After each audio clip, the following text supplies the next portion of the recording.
मधुराधिपतेरखिलं मधुरम् वचनं मधुरं चरितं मधुरं वसनं मधुरं वलितं मधुरं चलितं मधुरं भ्रमितं मधुरं मधुराधिपतेरखिलं मधुरम् वेणुर्मधुरो रेणुर्मधुरं पाणिर्मधुरं पादौ मधुरं नृत्यं मधुरं सख्यं मधुरं मधुराधिपतेरखिलं मधुरम् गीतं मधुरं पीतं मधुरं भुक्तं मधुरं सुप्तं मधुरं रूपं मधुरं तिलकं मधुरं मधुराधिपतेरखिलं मधुरम् करणं मधुरं तरणं मधुरं हरणं मधुरं रमणं मधुरं वमितं मधुरं समितं मधुरं मधुराधिपतेरखिलं मधुरम् गुञ्जा मधुरा माला मधुरं यमुना मधुरा वीची मधुरा सलिलं दूरं कमलं मधुरं मधुराधिपतेरखिलं मधुरम् गोपी मधुरा लीला मधुरं युक्तं मधुरं मुक्तं मधुरं कृष्णं मधुरं शिष्टं मधुरं मधुराधिपतेरखिलं मधुरम् गोपी मधुरा गाओ मधुरं यष्टिर्मधुरा सृष्टिर्मधुरा मधुरं फलितं मधुरं मधुराधिपतेरखिलं मधुरम् अदरं मधुरं वदनं मधुरं नयनं मधुरं हसितं मधुरं हृदयं मधुरं गमनं रं मधुराधिपतेरखिलं मधुरं मधुराधिपतेरखिलं मधुरं मधुराधिपतेरखिलं मधुरं मधुराधिपतेरखिलं मधुरम्। बोली कृष्ण कन्हैया लाल की जय, सियावर रामचंद्र भगवान की जय, अपने अपने माता पिता गुरुदेव की जय।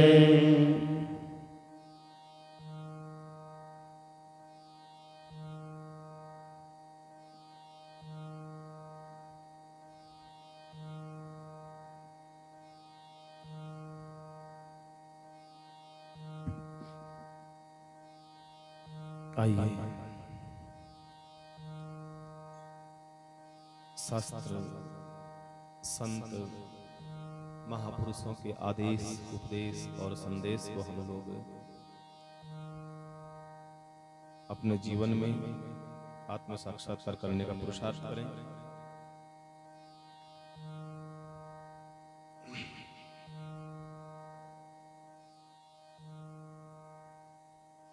चतुर्मास काल की इस बड़ी ही सुंदर काल में अनेक कथाओं का स्मरण करते हुए, भगवान की लीलाओं का स्मरण करते हुए कुछ शब्द हम अपने हृदयस्थ करके अपने जीवन को बदलने का पूर्ण प्रयास पुरुषार्थ करें। कल हमने सुना भक्ति के विषय में,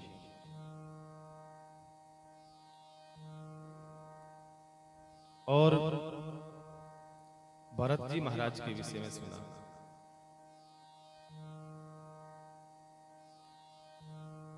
मैंने कल भी निवेदन किया कि भगवान राम जो है सतत जो है स्मरण जो है भरत जी का करते रहते हैं, क्योंकि भरत जी कोई साधारण व्यक्ति नहीं है। मैंने कल भी निवेदन किया, कोई राज परिवार का एक मामूली सदस्य नहीं है। भगवान राम के परिवार का हर एक सदस्य बहुत बड़ा अपने आप में एक भक्त है, और भगवान राम के परिवार का ही नहीं बल्कि अयोध्या का हर एक व्यक्ति जो है बहुत अपने आप में महान है। अयोध्या का प्रत्येक नागरिक जिनके जीवन का दर्शन हम लोगों ने किया, 14 वर्ष उन्होंने ऐसा साधन करा है, ऐसा भजन करा है, ऐसा स्मरण करा है, तो फिर भगवान अपनी जन्मभूमि को याद क्यों नहीं करेंगे भाई? ऐसे भक्त रहते हैं भगवान की, इसलिए भक्त भगवान कहते हैं अहम भक्त पराधीन हूं। मैं ऐसे भक्तों के वश में हो जाता हूं जो इस प्रकार से मुझे याद करते हैं। आगे पंचवटी में एक प्रसंग आएगा। लक्ष्मण जी महाराज भगवान राम से संवाद करते हैं, भगवान से संवाद करते हैं और भगवान से पूछते हैं प्रभु आप कैसे मिलते हो?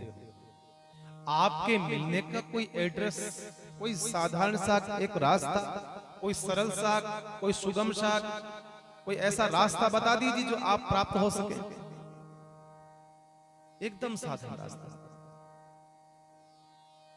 भगवान कहते हैं लक्ष्मण, मेरा रास्ता सबसे सरल है। जो रास्ता सबरी ने अपनाया है, जो रास्ता अन्य भक्तों ने अपनाया है, वो रास्ता मेरा है। कौन सा रास्ता से, कौन से कर्म से आप मिलते हैं? भगवान कहते हैं बस मैं भक्ति के अलावा और कोई साधन नहीं है मिलने का। मैं पिघलता हूं, अति शीघ्र पिघलता हूं, तो भक्ति के माध्यम से पिघल जाता हूं।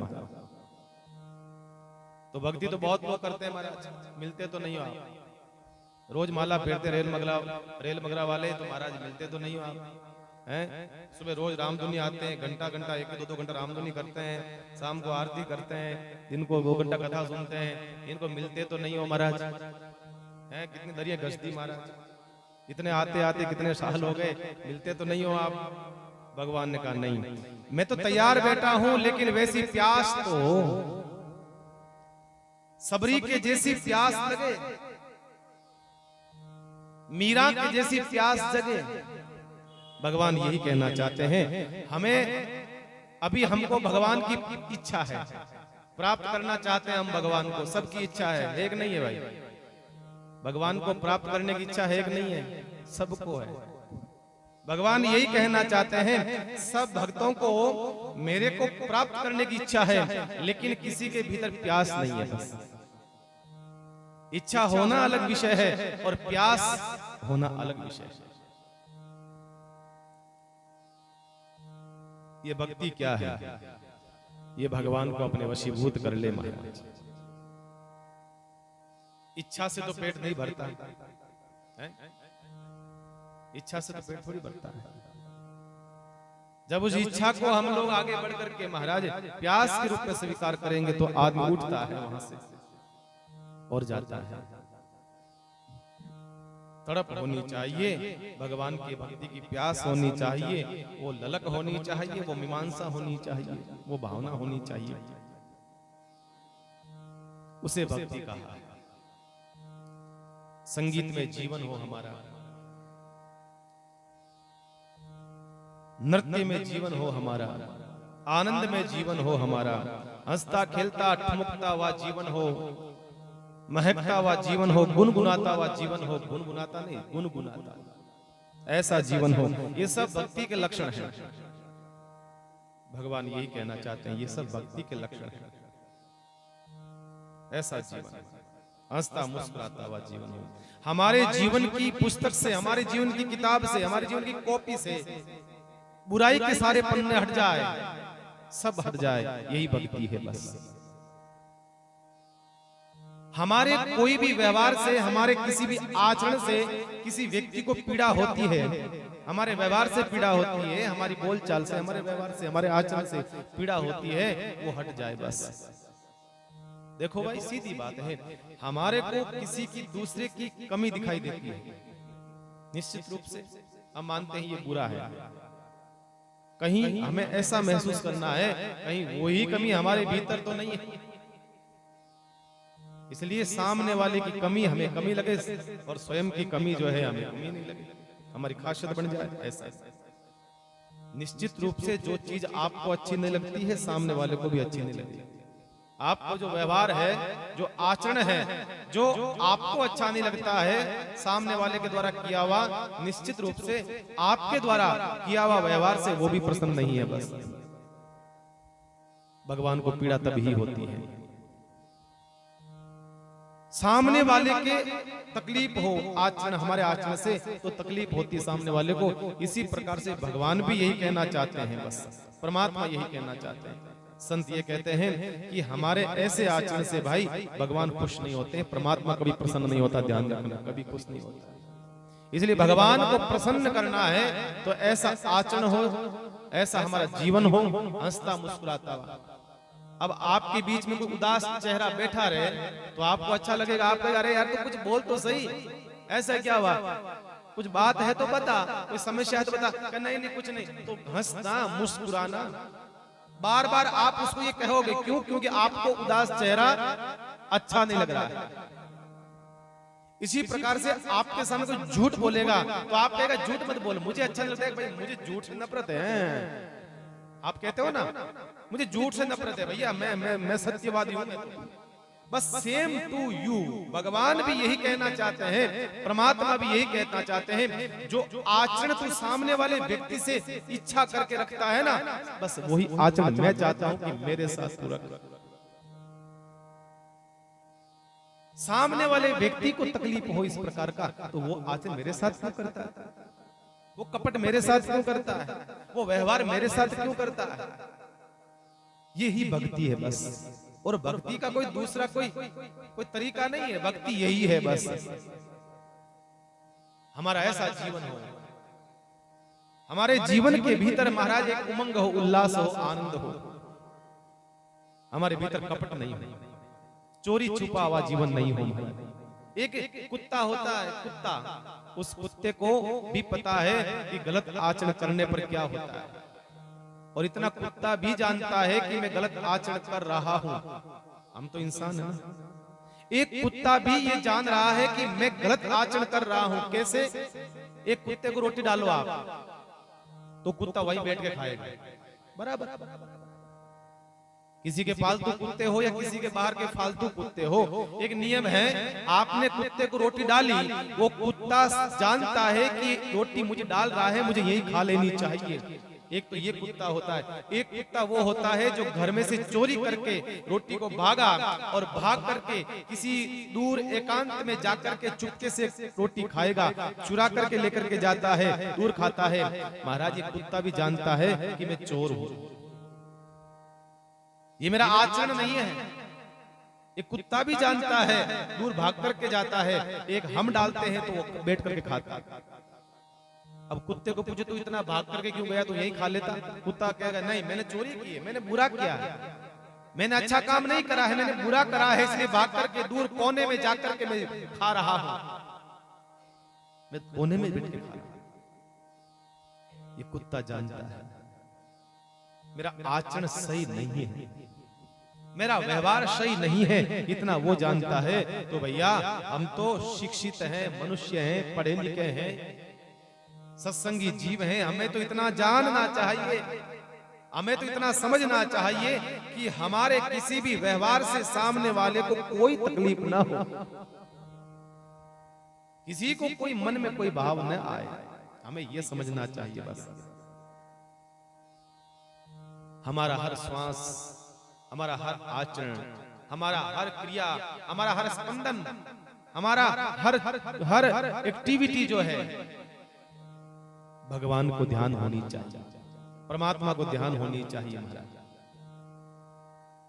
जिस प्रकार से माँ बाप कहते हैं, मैं अपने बच्चे को अच्छी तरह से जानती हूँ माँ, राम जी, हम अपने बच्चे को अच्छी तरह से जानते हैं। क्यों? क्योंकि आपको पता है उसकी हर क्रियाकलाप, आपको उसका पता है उसका व्यवहार, उसका आचरण, सब कुछ जानते हो। लेकिन ध्यान रखना, हकीकत में जो हमारा माता पिता है, हमारा असली जो माता पिता है, अगर वो छोड़ देगा हमें तो भाई यहाँ संसार का माता पिता तो फिर भी महाराज।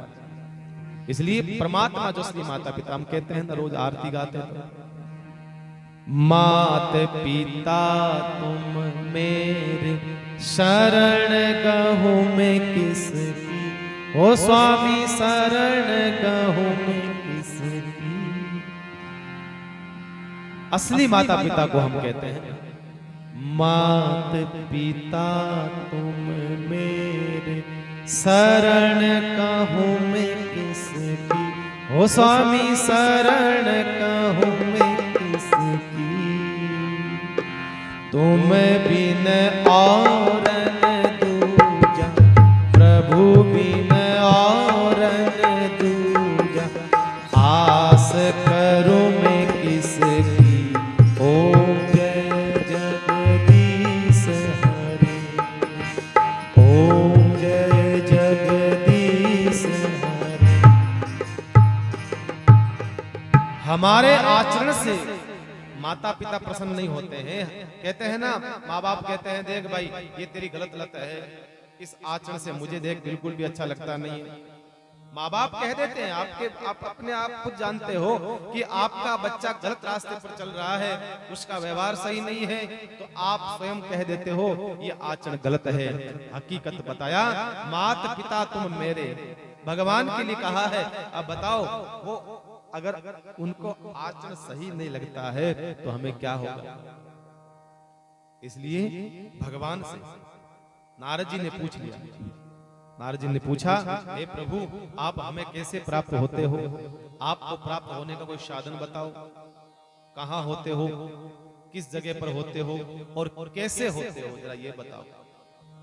तो नारद जी महाराज ने जब ऐसा पूछा तो यही कहा, भगवान नारद जी ने कहा महाराज आपके नाम का यज्ञ हवन करें, आप मिल जाओगे। कहा नहीं नारद, जिंदगी भर करता रहे यज्ञ हवन। आपके नाम का व्रत एकादशी करें, व्रत उपवास करें, कहा जिंदगी भर भूखा मरता रहे, हमको नहीं मिलने वाले। आपके नाम की परिक्रमा करें 108, भले कितने पत्थर घसो में मिलने वाला नहीं। तो कैसे मिलोगे आप, आपके मिलने का कोई तरीका।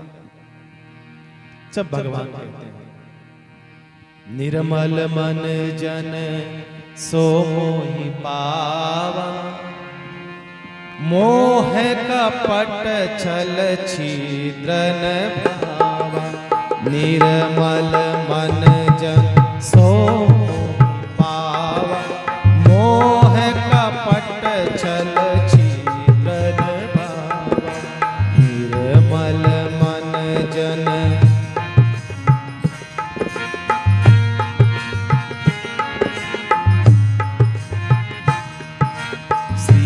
राम जय जय राम, श्री राम जय जय राम, श्री राम जय जय राम, श्री राम जय जय राम, श्री राम जय जय राम।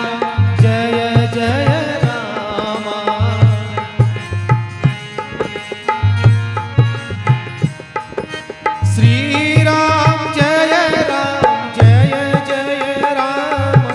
श्री राम जय जय राम, श्री राम जय जय राम, श्री राम जय जय राम, श्री राम जय जय राम, श्री राम जय जय राम, श्री राम जय हे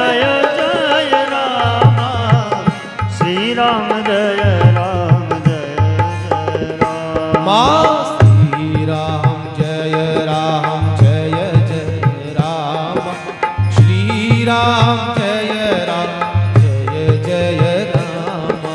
श्री राम जय जय राम। श्री राम जय जय राम।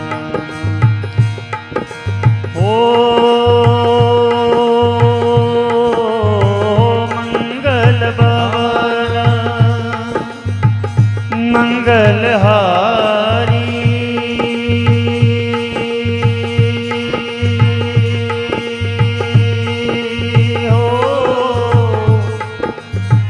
द्रवउष दशरथ अजर बिहारी राम सिया राम जय जय राम राम सिया राम जय जय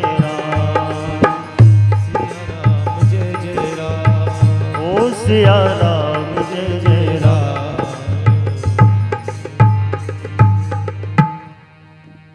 निर्मल मन जन सो मोहि पावा, मोह कपट छल छिद्रन भावा। भगवान स्वयं कहते हैं नारद, मुझे प्राप्त करना हो तो एकदम सीधा सा रास्ता है। अपने मन को निर्मल बनाओ, अपने मन को पवित्र बनाओ, बस और कुछ नहीं। हमारे व्यवहार से, हमारे कपट से, हमारे दुर्व्यवहार से पड़ोसी भी हमसे अच्छे से बात नहीं करता है। हर व्यक्ति चाहता है कि हमारे साथ अच्छे से पेश आए, ईमानदारी के साथ रहे, निष्कपट रहे। इस भाव से हमारे साथ पेश आए। एक साधारण व्यक्ति भी हमसे अपेक्षा ये करता है। बड़ा से बड़ा चोर भी होता है तो वो चाहता है कि मेरा साथी ईमानदारी रहे, मेरे साथ ईमानदार का बर्ताव करे, झूठ मत बोले। बस भक्ति के आगमन के ये रास्ते बता रहा है आप लोगों को। क्यों? क्योंकि भरत जी महाराज का इस अयोध्या कांड में, भरत जैसे महान भक्त की कथा आने वाली है इस अयोध्या कांड में।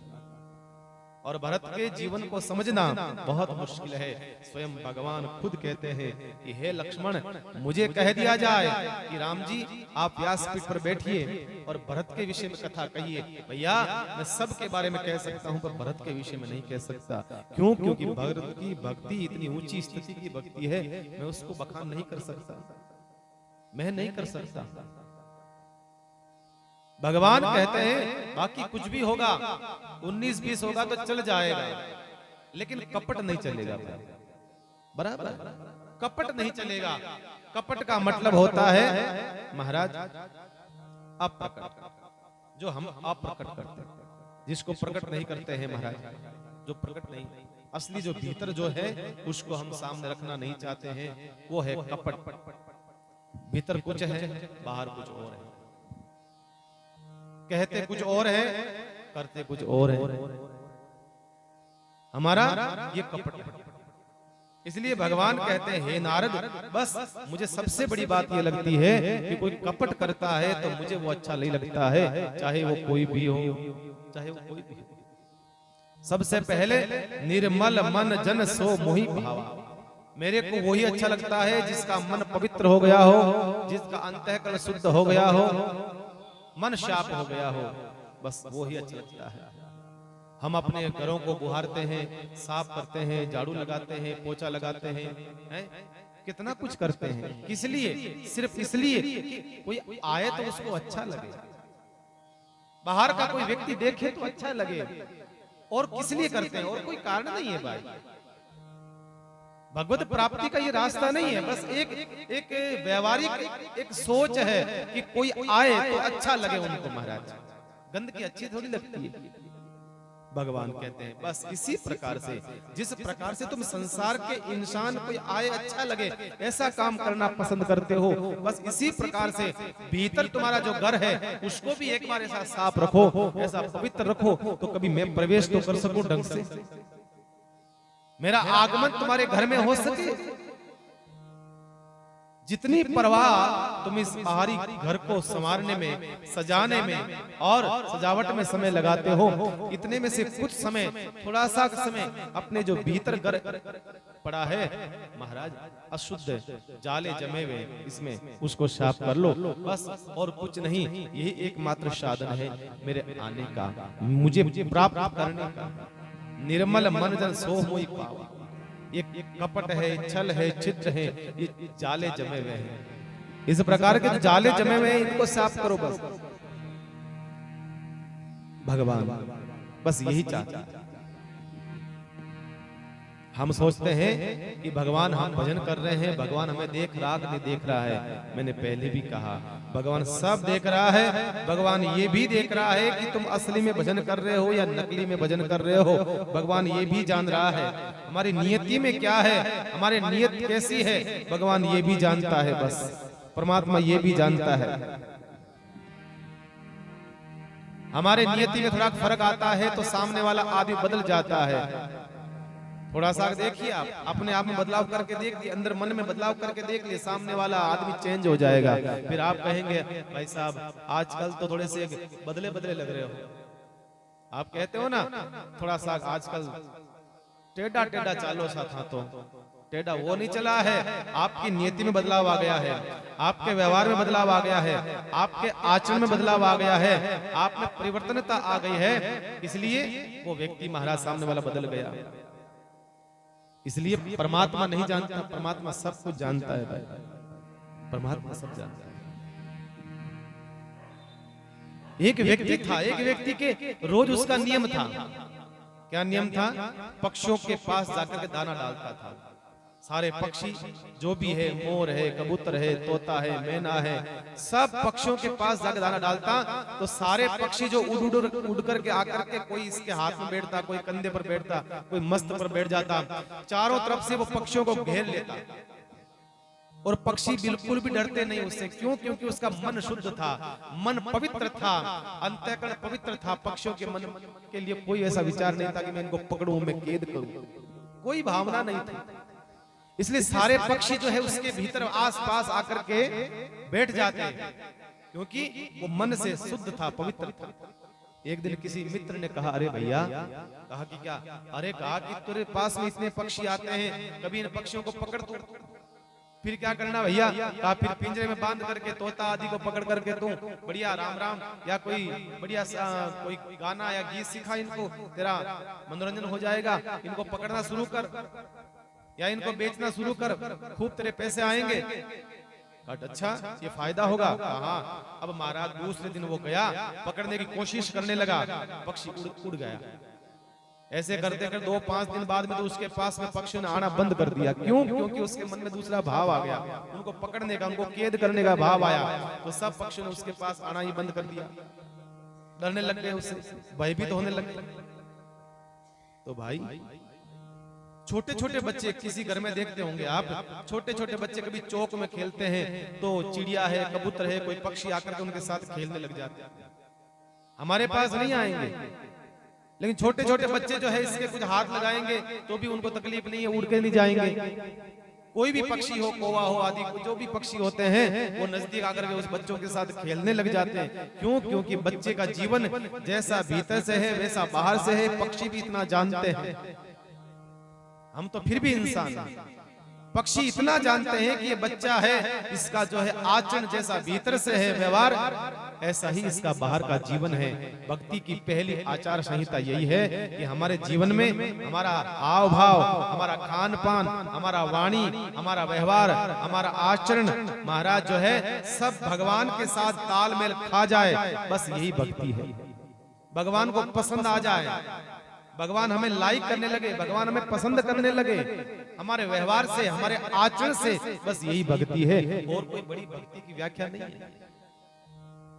यही भक्ति है। हमारे कारण से भगवान को तकलीफ नहीं, हमारे व्यवहार से भगवान उसे ही पसंद करते हैं, उसे भगवान पसंद करने लग जाते हैं। इसलिए भक्ति अलग है, भजन अलग है।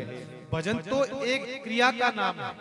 आपने हाथ में माला ली, आपने माला फेरना शुरू किया, ये क्रिया है। आपने आरती उतारी, ये एक क्रिया का नाम है, लेकिन भक्ति एक भाव का नाम है। आपके माला के साथ साथ में आपकी माला फिर रही है या मन फिर रहा है साथ साथ में, ये भी तो देखना पड़ेगा। इसलिए कबीरदास जी यही कहते हैं महाराज, माला तो कर में फिरे और जीभ फिरे मुख मार, और मनवा तो बोलो बोलो सब नहीं याद है, क्योंकि सबका मनवा फिर रहा है। कभी उदयपुर गया, कभी भिलोड़ा गया, कभी चित्तौड़ गया, कभी क्या कहाँ गया। इसलिए कबीर ने कहा है, माला तो कर में फिरे, जीभ फिरे मुख माय। जितनी चीज ये विशेष महत्व की नहीं है, तीसरा शब्द कहा, मनवा तो 34 फिरे। भैया ये तो भजन है ना,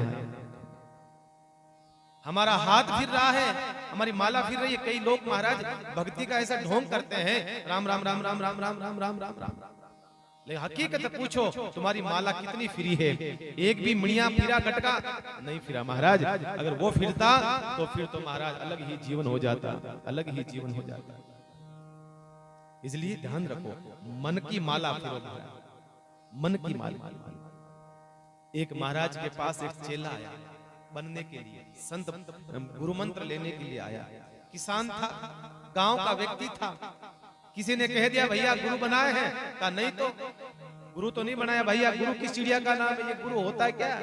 मुझे तो पता ही नहीं गुरु क्या होता है। कहा एक काम कर, गुरु बना तब तेरी मुक्ति होगी। उसने कहा भैया ठीक है। वो आ गया गुरुवार को गुरु जी के पास, कहा महाराज गुरु मंत्र चाहिए।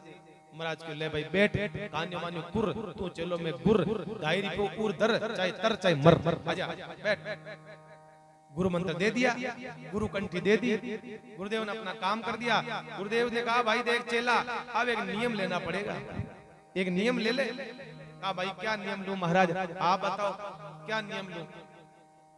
उसने महाराज ने कहा देख भाई और तो कुछ करे कि नहीं करे, मंत्र है जाप है, तुझे आएंगे नहीं, तू पढ़ा लिखा नहीं है। मैं कहूँ गीता का पाठ कर, तू कहेगा महाराज मैं तो पढ़ा लिखा नहीं हूँ, गीता का पाठ कैसे करूं? मैं कहूंगा कि तू रामायण की कथा रामचरितमानस वाच, तू कहेगा मैं पढ़ा लिखा नहीं हूं। एक काम कर, तेरे लिए सबसे बढ़िया रहेगा ये ले माला, और माला फेरना, रोज माला फेरना, 108 माला सुबह से लेकर शाम तक जो है रोज 108 माला फेरना जा।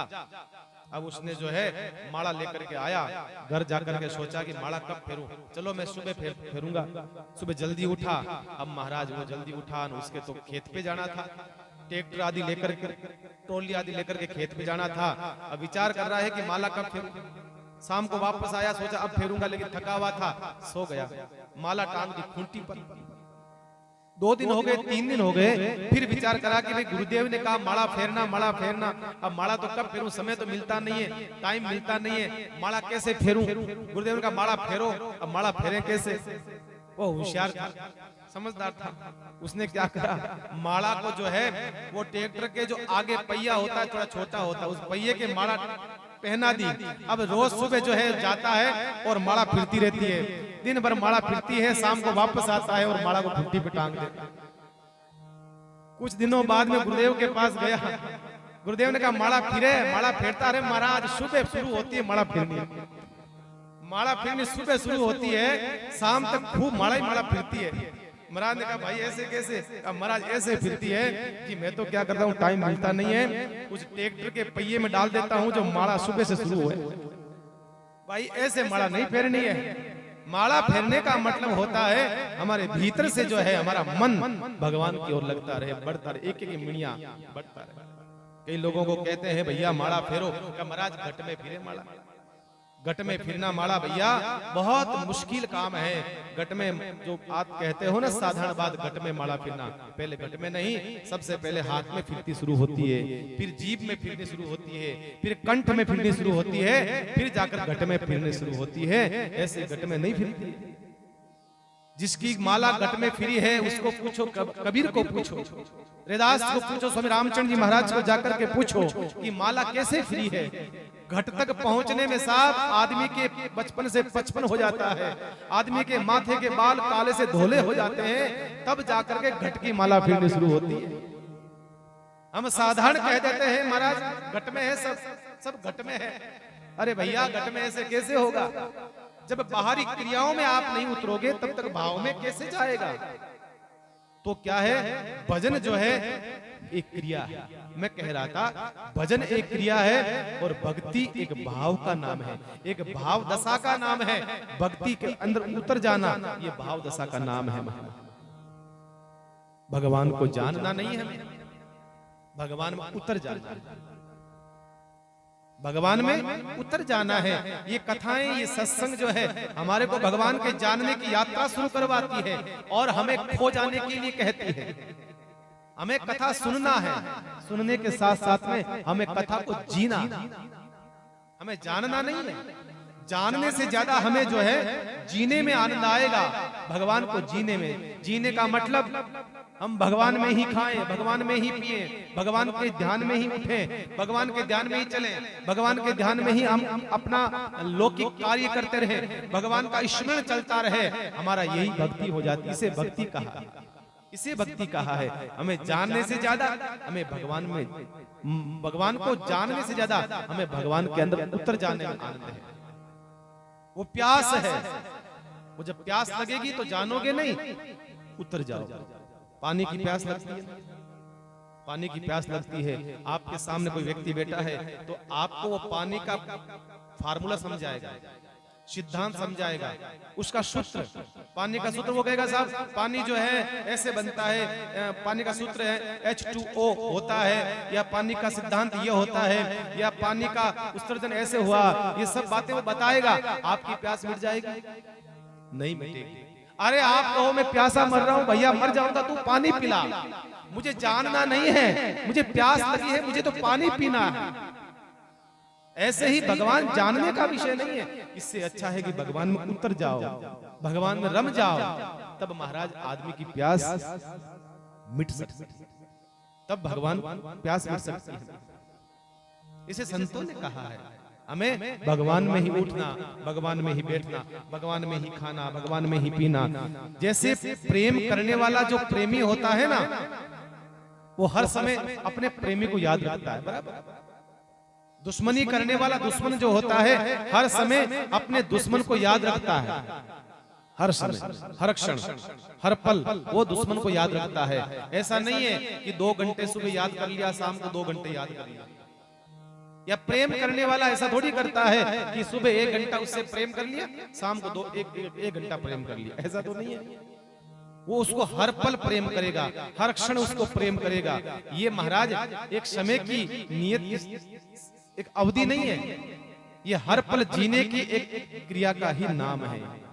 हर पल। रावण और सबरी की स्थिति दोनों की स्वयं थी। याद सबरी भी करती थी भगवान को और याद रावण भी करता था। एक प्रेम करके याद करते थे, एक दुश्मनी के साथ याद करते थे। स्थिति दोनों की एक थी, पर भाव में दोनों में अंतर था। एक भगवान को प्रेम बस याद करती थी, एक भगवान को दुश्मनी बस याद करता था, दुश्मन। तो उसकी एक नियत समय नहीं रहता है महाराज। तो प्यार करना एक क्रिया है और प्रेम करना एक जीवन की भाव दशा है। यही है। संसार के लोगों से, छोटा बच्चा होता है, छोटा बालक होता है, उससे आप प्यार करते हो। कैसे?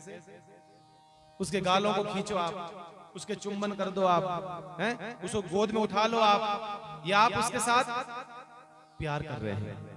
लेकिन प्रेम जो है, आदमी ना तो उसमें 2 होते हैं, ना कोई अलग होता है, वो एक हो जाता है। बस बैठा बैठा उसका चिंतन, उसका भाव उसको याद करता रहता है, उसको हर क्षण, उसको हर पल याद करता रहता है। ये उसका प्रेम है महाराज। ये उसका प्रेम क्या होता है? यही प्रेम है, यही भक्ति है।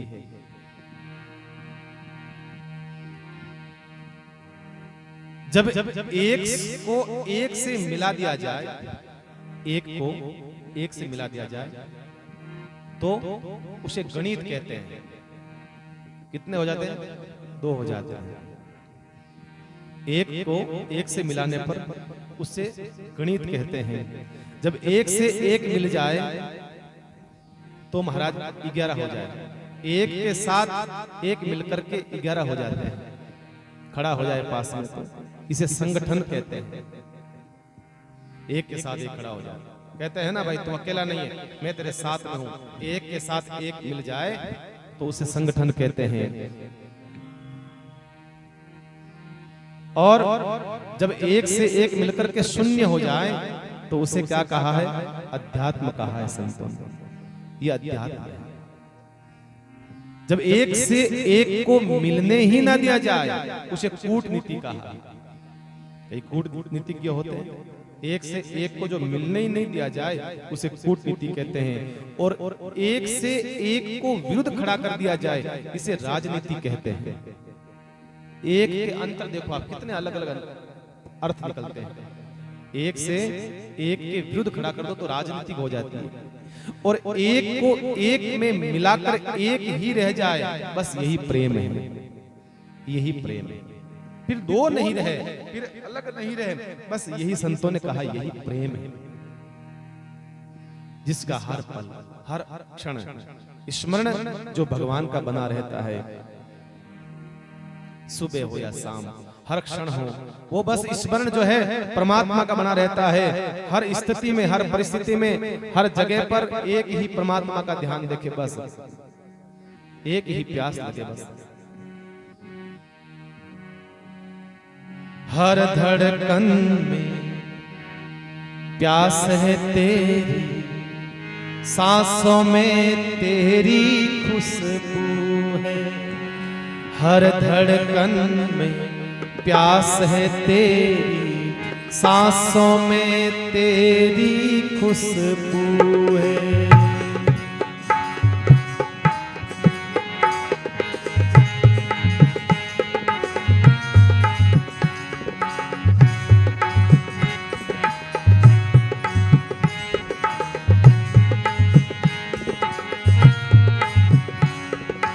हर धड़कन में प्यास है तेरी, सांसों में तेरी खुशबू है। हर धड़कन में प्यास है तेरी, सांसों में तेरी खुशबू है। इस धरती से उस अंबर तक मेरी नजर में तू ही तू है। इस धरती से उस अंबर तक मेरी नजर में तू ही तू है। इस धरती से उस अंबर तक मेरी नजर में तू ही तू है। इस धरती से उस अंबर तक मेरी नजर में तू ही तू है। प्यार ये झूठे तुझसे न रूठे, प्यार ये टूटे तू मुझसे न रूठे, साथी रे तेरे बिना भी क्या देना ओ साथी रे,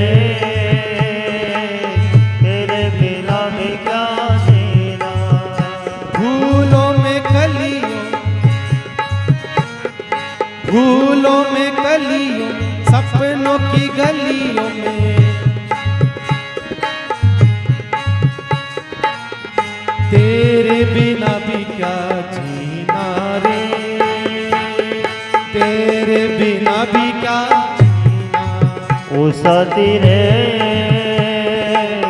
तेरे बिना भी क्या जीना। फूलों में गलियों में, सपनों की गलियों में तेरे बिना कुछ नहीं ना, तेरे बिना भी क्या जीना। साथी रे तेरे बिना भी क्या जीना।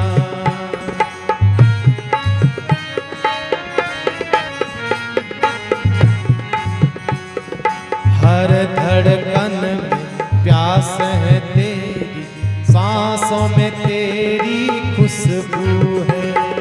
हर धड़कन में प्यास तेरी, सांसों में तेरी खुशबू है। इस धरती से उस अंबर तक मेरी नजर में तू ही तू है। इस धरती से उस अंबर तक मेरी नजर में तू ही तू है।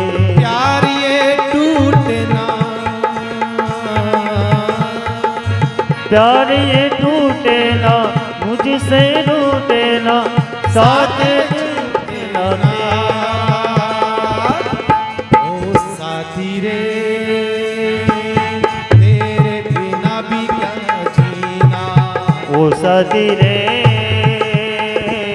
तेरे बिना भी क्या जीना। हर स्थिति में, हर सिचुएशन में अगर भगवान का दीदार, भगवान का दर्शन होने लगे तो भक्त यही कहता है, बार बार यही कहता है कि भाई इससे बड़ा और कोई भजन नहीं है महाराज। हर स्थिति में, हर किसी व्यक्ति के अंदर भी हमें उसका दर्शन होने लगे, उसकी मूर्ति का, उसका आत्म साक्षात्कार होने लगे तो संत कहते हैं बस यही भजन करने की क्रिया का नाम है महाराज। माना कि किसी संसारिक व्यक्ति के प्रशंसा के लिए या किसी को रिझाने के लिए ये शब्द गाए होंगे कवि ने, किसी गायक कलाकार ने, पर मुझे लगता है कि ऐसा ही भाव, बस ऐसे ही निष्ठा अगर भगवान के प्रति रहे तो फिर महाराज कहना ही क्या। इसलिए तू जहां देखो बस तू ही तू है, बस और कुछ नहीं महाराज। इसलिए जिस प्रकार से हम लोग संसारिक लोग परिवार में डूबे रहते हैं, संसार में डूबे रहते हैं, अपने कारोबार में डूबे रहते हैं, इसी प्रकार से बस जो है परमात्मा में डूबे रहना यही भक्ति है, यही भक्ति है। भाव से डूबे हुए रहना यही भक्ति है। बाकी क्रियाएं जो है हमारी वो अलग विषय है, लेकिन भाव से डूब जाना, ये सत्संग क्या है? ये सत्संग यही है। सत्संग जो है 24 घंटे में से 2 घंटे भी सुनते हैं तो भगवान की डुबाने की ओर ले जाती है महाराज। इसे 2 घंटा सत्संग सुनते हैं तो ये व्यक्ति को जो है एक सर्विस सेंटर है हमारा। दिमाग में कई प्रकार का 24 घंटे में कई प्रकार का कचरा भर जाता है ना, तो सत्संग में हम सर्विस सेंटर में आकर के कम से कम कचरा समाधान कर सकते हैं महाराज। ये सर्विस सेंटर है। ये सत्संग भगवान को प्राप्त करने की इच्छा का बीज बोने का काम करती है, ठाकुर जी को प्राप्त करने का। ये सत्संग वो पानी डाल देती है और महाराज फसल लहराती है। हमने देखा है कभी कभी ऐसी जगह पर वृक्ष पौधे लग जाते हैं, आप देखिएगा वहां पर किसी ने उगाया नहीं। कई पौधे अपन देखते हैं ना, घरों के छत पे उग जाते हैं, पीपली उग गई, बड़ला उग गया। अब कहीं दीवार के अंदर पीपली उग गई, बड़ला उग गया, या कोई और पौधा उग गया। वहां पर किसी ने उगाया थोड़ी है, लेकिन वो फिर भी उग जाता है। अब देखिए आप जमीन पर जा रहे हैं, हम कहीं पर रास्ते में जा रहे हैं और कहीं पर पौधा उगा हुआ, किसी भी वृक्ष का, किसी भी फूल का। अब वहां पर किसी ने उगाया नहीं है, कोई उसका ध्यान नहीं रख रहा है, कोई उसको पानी नहीं पिला रहा है, लेकिन फिर भी वो उग गया। कैसे हो सकता है? कोई पक्षी जा रहा होगा दाना मुंह में लेकर के और उसके मुख से गिर गया और वो जमीन पर पड़ गया और ऊपर कोई रेत चली गई उसके ऊपर, और वही दाना बरसात का समय आएगा, चतुर्मास का समय आएगा, उस पर पानी गिरेगा और वो धरती से बाहर आ जाएगा। हालांकि उसको किसी ने उगाया नहीं है, लेकिन फिर भी वो पौधा बाहर आ गया। इसी प्रकार से बंधुओं यही जीवन है। उसको अनुकूल स्थिति, अनुकूल समय आया और वो उग गया पौधा। ऐसे ही हम सबके भीतर भी प्रेम का बीज तो है। बिना प्रेम के धरती पे कोई नहीं। कोई कहता नहीं ये प्रेम नहीं करता किसी से, महाराज बिल्कुल अलग आदमी है। धरती पर ऐसा कोई व्यक्ति नहीं है जो प्रेम का बीज नहीं उसके भीतर। माना कि वो व्यक्ति से प्रेम नहीं करता है, किसी और जीव से प्रेम नहीं करता है, किसी और से, लेकिन प्रेम का बीज तो सबके भीतर है। ऐसी बात नहीं है। बस सत्संग रूपी अनुकूल समय की एक बस आने की देर है। सत्संग रूपी अनुकूल समय आया नहीं, उसके ऊपर बरसात हुई नहीं, और अंदर से जो है वो प्रेम का बीज प्रस्फुटित हो जाता है उसके भीतर से। बाकी प्रेम का बीज तो सबके भीतर है। भक्त बीज उल्टे नहीं, भक्त बीज उल्टे नहीं, जो जग जीवो अनंत ऊंच नीच गर्वास हुई पर रहे संत को संत। भक्त बीज उल्टे नहीं जो जग जीव अनंत। ऊंच नीच गर्वास हुई पर रहे संत को संत। भक्ति का बीज किसी के भीतर होगा ना, वो चाहे किसी भी घर में जन्म ले लो, चाहे रैदास बन करके आए चमार के घर पर, वो बीज कभी भी जो है प्रकट तो होगा साहब। भक्ति का संचार लोगों तक करेगा, चाहे जन्म किसी में हो, जन्म किसी में। और ज्यादातर देखिएगा आप ऐसे लोग रहे हैं जिनको उम्मीद नहीं कर सकते हम। शबरी का जीवन देखिए आप, रैदास जी का जीवन देखिए आप, निषाद राज का जीवन देखिए आप, गिद्धराज जटायु का जीवन देखिए आप। ये देखिए महाराज, इनके भीतर भी भक्ति का वो बीज प्रस्फुटित हुआ, वो बीज बाहर आया और महाराज भक्ति के रास्ते पर। बाकी बीज सड़ जाते हैं संसार के बीज, पर भक्ति का बीज कई जन्म जन्म तक सड़ता नहीं है। बाकी जितने भी खाद बीज होते हैं संसार के, वो तो सड़ जाते हैं कुछ सालों के बाद में, लेकिन भक्ति का बीज कई जन्मों की यात्रा होती है। ध्यान रखना बंधुओं, कई जन्म जन्मांतर की यात्रा होती है, लेकिन वो मनुष्य जन्म में आकर के यात्रा कुछ समय के लिए एक विवेकवान यात्रा बन जाती है हमारी। मनुष्य जन्म प्राप्त करते ही वो बीज जो है प्रस्फुटित कर सकते हो आप सत्संग के द्वारा, भक्ति के द्वारा, तो वो बीज उग जाएगा। और नहीं तो महाराज कोई दिक्कत नहीं है, बाहर आराम से ताश खेलो, आराम से चौराहे पर बैठ करके वो बीज दबावा रहने दो, कोई दिक्कत नहीं। घर में ऐसी कई माताएं बहनें बैठी है, बहुएं बैठी है, पर सत्संग में नहीं आएगी, क्योंकि वो बीज जो है अभी तक बिना माते पानी पड़ियो को नहीं मारा। कई माताएं बहनें, कई भाई लोग घर में बैठे रहेंगे, भले ही हम कई बार कहते हैं भैया कथा में आओ, महाराज गोडा दुख है, महाराज तभी ठीक नहीं है, महाराज बाया के टाबर संभाला, महाराज वो करा। मतलब ये बीज जो है, बीज तो है, ऐसी बात नहीं है। इस धरा पर जो भी मनुष्य जन्म लेता है उसके भीतर प्रेम का बीज तो होता है। मैं कहता हूँ मनुष्य छोड़ो, जीव मात्र के भीतर प्रेम का बीज तो होता है, लेकिन किसी का प्रेम का बीज प्रस्फुटित हो जाता है, किसी का नहीं होता। कुत्ते को आप हाथ फेरो, पूंछ हिलाएगा, इसके भीतर किसने ये बीज किसने बोया? आप गाय पर हाथ फेरो, गाय पूंछ को हिलाएगी। आप किसी भी पशु से, पक्षी से प्रेम करो, वो प्रसन्न हो जाएगा, आपके नजदीक बैठने की कोशिश करेगा। सबके भीतर प्रेम का तो बीज है। इसी प्रकार से हमारे भीतर भी प्रेम का बीज है, लेकिन थोड़े सा सत्संग रूपी पानी की बरसात की अनुकूल समय की प्रतीक्षा है। जब सत्संग रूपी बरसात जब पानी हो जाएगा, तब वो बीज प्रस्फुटित होकर के वो सत्संग में आने लगेगा। कई माता बहनें कहती है महाराज माँ के ए है ना, पहले सत्संग में आवते ही को नहीं, माडानी लावती, जबरदस्ती लावती, अब तो महाराज सत्संग छोड़े ही को नहीं। पहले सत्संग में जाते ही नहीं थे कभी भी, लेकिन मैं प्रयास करके लाने लगी, तो भैया बीज तो था सत्संग का, लेकिन वो यहाँ तक पहुंच नहीं पाए, और जब पहुंच गए तो फिर तो महाराज रोकने का नाम नहीं। बीज सबके भीतर है, कोई तो बीज को समझ गया और प्रकट हो गई भक्ति। स्वामी रामचंद्र जी महाराज के भीतर बीज था, सपने में जागृति हो गई। अब तो भाई देखो अपन तो जागते हुए भी भगवान को नहीं समझ पा रहे। श्री महाराज तो रामचंद्र जी महाराज तो सपने में भी सपना आया और उसमें भी वो जाग, सपने में सपना और समझ में आया कोई नहीं अपना, सपने में सपना और जाग गए। और जागे तो फिर ये नहीं कहा कि भाई अब मैं वापस संसार की तरफ जाऊंगा, नहीं, अब तो सीधा दांतरा ही जाऊंगा, अब मेरा बीज जागृत हो गया है, अब सत्संग की ओर बढ़ूंगा। मीराबाई, कबीरदास जी, रैदास जी महाराज, पीपा जी महाराज, इन सब महापुरुषों के बीज तो प्रेम का सबके भीतर था, लेकिन ऐसा भगवती प्रेरणा मिली, भगवान की ऐसी प्रेरणा मिली कि उन्होंने संसार को छोड़ा और सीधा भगवान की यात्रा में आए। ठाकुर जी महाराज की यात्रा में परमात्मा का दर्शन करने के लिए सब निकल गए।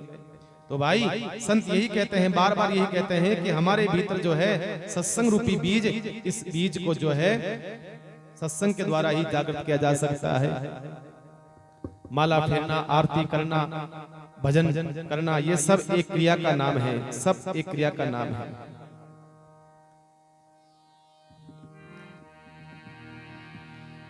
जब हम डूब जाएंगे, जब सत्संग में डूब जाएंगे, भगवान से प्रेम होगा महाराज। और प्रेम कब होगा? जब हमारा भगवान से कुछ न कुछ संबंध होगा। बिना संबंध के भक्ति नहीं होती। मैंने पहले भी निवेदन किया, बिना संबंध के कभी भक्ति नहीं हो सकती है भाई, कभी नहीं हो सकती, कभी नहीं हो सकती। एक बहन कितने हजारों किलोमीटर, सैकड़ों किलोमीटर अपने भाई से राखी बांधने आती है, क्यों आती है? क्या है? पुरुष तो और भी बहुत सारे हैं, रास्ते में लाखों लोग मिलेंगे, लड़के मिलेंगे, ऐसी बात नहीं है, पर वो सीधा अपने भाई के घर पर आएगी, या धर्म भाई बनाया है तो सीधा उसके घर पर जाएगी। क्यों? क्योंकि उसके साथ संबंध बना हुआ है उसका, वो सीधा उसी के पास कनेक्ट हो जाती है महाराज, एक संबंध। संत कहते हैं भगवान में डूब जाना ही प्रेम है, पर प्रेम होगा कब? जब आपको कुछ संबंध होगा भगवान से, संबंध होगा कुछ जिससे हमारा संबंध होगा, फिर जो है हमको फिर उसी की याद आएगी, हर पल उसी की याद आएगी जिसका। अब आपको सबको पता है, आप लोगों को भाई, हिचकी किसकी आती है? जो विशेष आपका जिससे संबंध होता है उसको हिचकी आती है। आप जिसको जानते ही नहीं उसकी हिचकी थोड़ी आती है। रास्ते में कोई व्यक्ति निकल रहा है, उसकी हिचकी थोड़ी आएगी। आपसे विशेष किसी का संबंध है आपका, आपको उसकी याद आएगी और बार बार उसकी हिचकी आएगी आपको। और फिर हर दुख में, हर सुख में फिर वही याद आएगी। चाहे सुख होगा तो सबसे पहले फोन, हाँ हेलो, अरे अपने छोरा की सगाई कर दी अपने, ध्यान रख जो, हेलो, अरे भाई विशेष प्रेम था, किसी और को फोन नहीं करा आपने, किसी को नहीं करा, सबसे पहले उसको फोन करा, चाहे वो आपका बेटा हो, बेटी हो, जमाई हो, चाहे कोई हो, आपका सदस्य घर का हो या बाहर का सदस्य हो, जिससे सबसे ज्यादा प्रेम करा है आपने, सबसे पहले उसको फोन लगाओगे। सुख में और दुख की घड़ी आई तो सबसे पहले अरे भैया उनको याद करो, समस्या आ गई, तुरंत फोन करो, भाई साहब ये समस्या आ गई। फिर तो सुख हो, चाहे दुख हो, चाहे दर्द हो, चाहे प्रसन्नता हो, फिर तो वही हर पल याद आता है, हर क्षण वही याद आता है, वही याद आता है।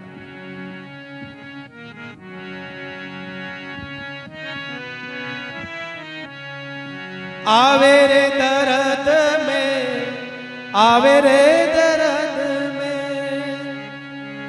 आवे रे दर्द में प्यारा, आवे रे दर्द में, तू ही याद मन, आवे रे दर्द में, अरे तू ही याद माने, आवे रे दर्द में।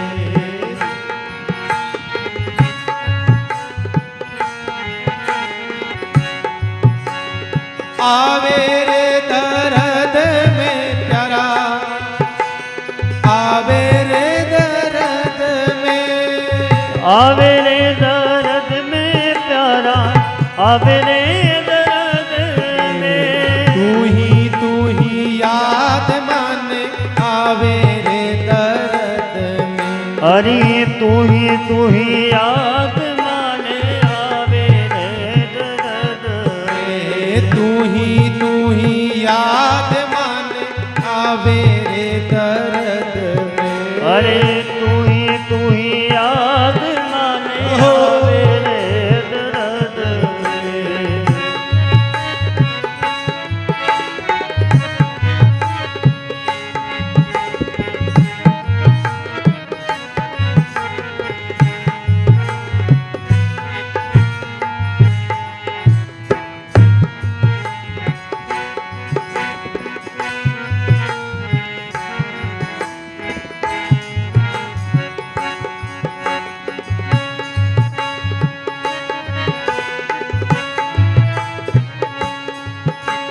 सुख संपत्ति के सब कोई साथी, सुख संपत्ति के सब कोई साथी, सुख संपत्ति के सब कोई साथी, सुखी संपत्ति के सब कोई साथी, दुख में निकट नहीं आवे रे दर्द में, अरे दुख में निकट न आवे रे दर्द में, तू ही याद माने, आवे रे दर्द में, अरे तू ही याद माने,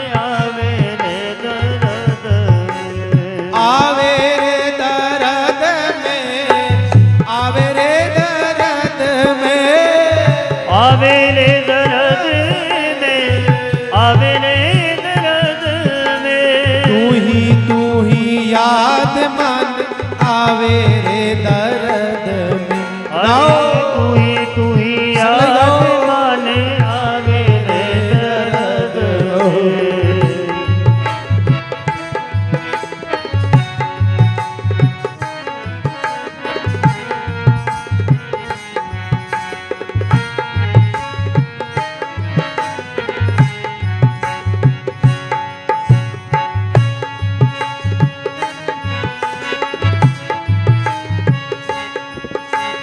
लख 84 भटकत भटकत, लखी 84 भटकत भटकत, लख 84 भटकत भटकत, लख 84 भटकत भटकत, भटक भटक मर जावे रे दर्द में। भटक भटक मर जावे रे दर्द में। तू ही याद माने आवे रे दर्द में। तू ही याद माने आवे रे दर्द में। आवे रे दर्द में मन आवे रे दर्द में। आवे रे दर्द में, आवे रे दर्द में। आवे रे दर्द में मन आवे रे दर्द में। आवे रे दर्द में माने आवे रे दर्द में। तू ही याद माने आवे रे दर्द में। तू ही याद माने आवे रे दर्द में।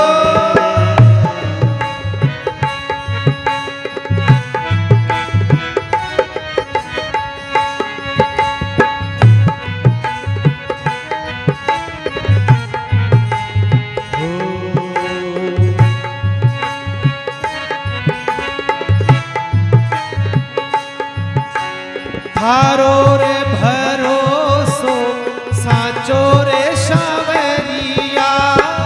थारो रे भरोसो साचो रे सावरिया।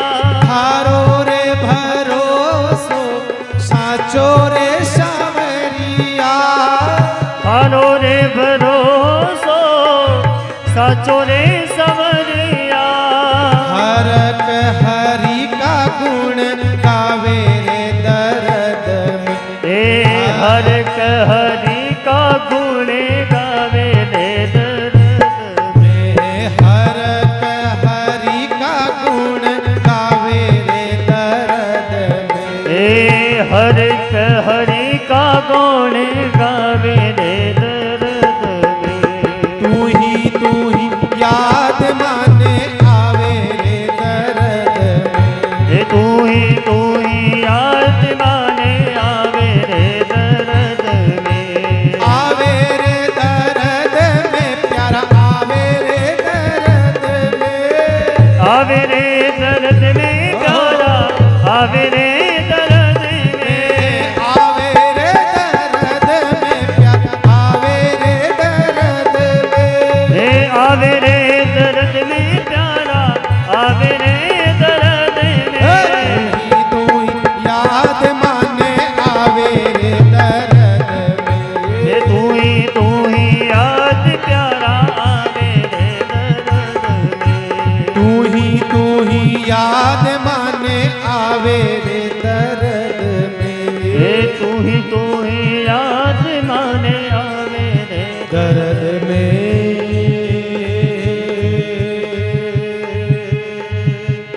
हो